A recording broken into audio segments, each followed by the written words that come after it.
Training never ends. With the turnover of employees right now, it is a non-stop issue.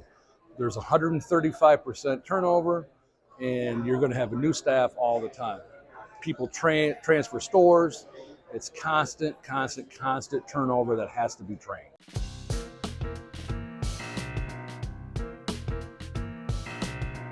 Tough one. I wouldn't say it was 50%, but a high percentage deals with lack of cleaning and or lack of maintenance at the store level.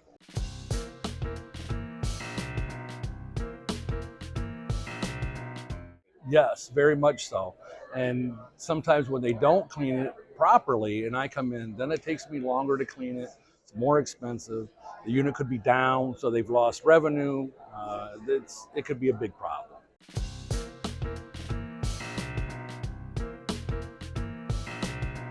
So maintenance programs, you need to concentrate on maintenance. The more sophisticated this equipment gets, the more robotics comes in, the more automation comes in, the more it's critical that it's installed properly, it's maintained properly, cleaned properly, used properly, because it's very critical for that piece of equipment.